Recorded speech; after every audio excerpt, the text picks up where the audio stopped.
ગુજરાતની ભારતીય જનતા પાર્ટીની સરકારને આ રાજ્યની તિજોરી ઉપર ધૂંબો મારી દેવો અને કરોડો રૂપિયાની નુકસાનીમાં નાખી દેવી એના માટે સહજ છે. એક વર્ષની અંદર 4 વાર મગફળી સળગી અને એક વખત ડેપા નીકળ્યા અને એક વખત બારદાન સળગ્યું. સરકારી તંત્ર કરે છે શું?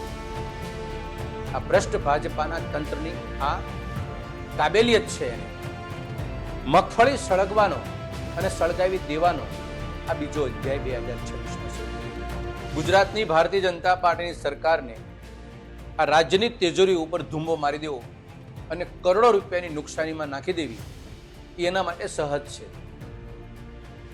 4 જુલાઈ 2026 રોજ મોરબી જિલ્લાના રફાળેશ્વર ખાતે ગુજરાત રાજ્ય વેરહાઉસિંગ કોર્પોરેશનના ગોડાઉનમાં જે રાજ્ય સરકારે જે ટેકાના ભાવે મગફળી જે નાફેડ મારફત ખરીદાવી એ મગફળીનો જથ્થો 1,59,000 ગુણી, એક ગુણીનો ભાવ 1700 પ્રમાણે ગણ્યો તો 28 કરોડ રૂપિયાની મગફળી સળગીને રાખ થઈ ગઈ.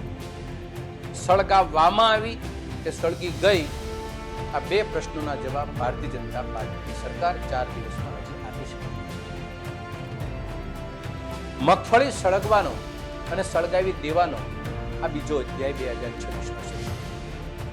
પહેલો અધ્યાય 2018માં એક વર્ષની અંદર 4 વાર મગફળી સળગી અને એક વખત ડેપા નીકળ્યા અને એક વખત બારદાન સળગ્યું. આ ભ્રષ્ટ ભાજપાના તંત્રની આ કાબેલિયત છે. એને મગફળી સળગાવીને કરોડો રૂપિયાનો ધુંબો રાજ્ય સરકારને માલેતુજારને કોને ફાયદો કરાવે છે અને આની પાછળ કોણ સૂત્રધાર છે એ ભાજપાની સરકાર 8 વર્ષમાં થઈ શકે નથી કે આપી શકે. યાદ અપાવું, પાર્ટ 1 માં 2 જાન્યુઆરી 2018 ની અંદર ગાંધીધામ ખાતે 10 કરોડની મગફળી સળગી. ગોંડલ ખાતે 30મી જાન્યુઆરી 2018 ના રોજ 36 કરોડ રૂપિયાની મગફળી સળગી. જામનગર ખાતે 19 એપ્રિલ 2018 ના રોજ 65 લાખ રૂપિયાની મગફળી સળગી અને શાપર વેરાવળ રાજકોટ ખાતે 6 મે 2018 ના રોજ લગભગ 4 કરોડ રૂપિયાની મગફળી સળગી. આ તમામ મગફળી રાજ્ય સરકારે ખરીદાવી નાફેડના મારફત. ગોડાઉન હતા ગુજરાત રાજ્ય વેરહાઉસિંગ કોર્પોરેશનના અને એ લોકોની નિગરાનીમાં સળગી. આ કિસ્સાને લઈ રાજ્ય સરકારે, તત્કાલીન રૂપાણી સરકારે એક તપાસ સમિતિ SITની DIG દીપાંકર ત્રિવેદીને એના નેતૃત્વમાં તપાસ થઈ. ઈશ્વર જાણે આ તપાસનું આજે શું થયું છે.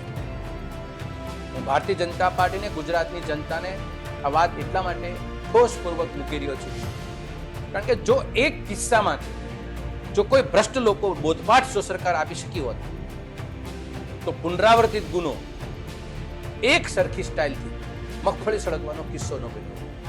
આજે મોરબીના રફાળેશ્વર મગફળીની મગફળી આજે બચી ગઈ. જો એ દિવસે સંકેતો આપ્યા હોત અને કડકાઈથી કામ લીધું હોત ને કોઈ જવાબદાર લોકોને જેલ હવાલે મૂક્યા હોત. સરકારી તંત્ર કરે છે શું?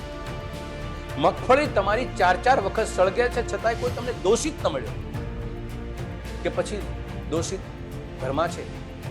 આનો સવાલ જવાબ પણ રાજ્ય સરકાર જનતાને આપે. આજની પરિસ્થિતિ શું છે? નાફેડ મારફત મગફળી ખરીદી, સંગ્રહ કર્યો, એની જવાબદારી સોંપી ગુજરાત રાજ્ય વેરહાઉસિંગ કોર્પોરેશન અને સરકાર એનો માઇલેજ લે છે, લાભ લે છે અને ટેકાના ભાવે મગફળી ખરીદીના વાતો કરે છે. પરંતુ રાજ્ય સરકારને નાફેડ, આ બંને એજન્સીઓને અમે સામાન્ય સવાલ પૂછીએ છીએ કે ગુજરાત રાજ્ય વેરહાઉસિંગ કોર્પોરેશન એ ગુજરાત સરકારનું એક PSU, એક સરકારી સાહસ ખાનગી કંપની. એ કંપની પાસે આજે 1100 ગોડાઉન પોતાના, 1500 ગોડાઉન ભાડા પેટે, આ એનું માળખું છે. એ માળખામાં સરકારી એના કર્મચારીઓ 4 સુપરવાઇઝર, 3 પટ્ટાવાળા, ક્લાર્ક, વોચમેન ને મેનેજર એ આઉટસોર્સિંગથી ભરેલા. આટલા સ્ટાફ વચ્ચે આ વખતે ખરીદાયેલી મગફળી 2 કરોડ ને 85 લાખ ગુણી એની માતબર કિંમત થાય છે 4800 કરોડ રૂપિયા. અવડો મોટો જથ્થો આ આટલા કર્મચારી વચ્ચે ગુજરાત રાજ્ય વેરહાઉસિંગ કોર્પોરેશનને સોંપવો કેટલો વ્યાજબી હતો? આ પરિસ્થિતિમાં તમારી મગફળી સુરક્ષિત રહી શકે ખરી? આવું ગણિત કોઈ ન બેઠું? રાજ્ય સરકારને ન બેઠું કે કરોડો રૂપિયાની મગફળીમાં એને ખુલ્લા ગોડાઉનો, ક્યારેક માથે છત નહીં, ચોકીદાર નહીં, ત્યાં આગળ સીસી કેમેરા નહીં, કોઈ પ્રકારની વ્યવસ્થા નહીં, અને જવાબ આવશે શું? શોર્ટ સર્કિટ થવાથી મગફળી સળગી ગઈ.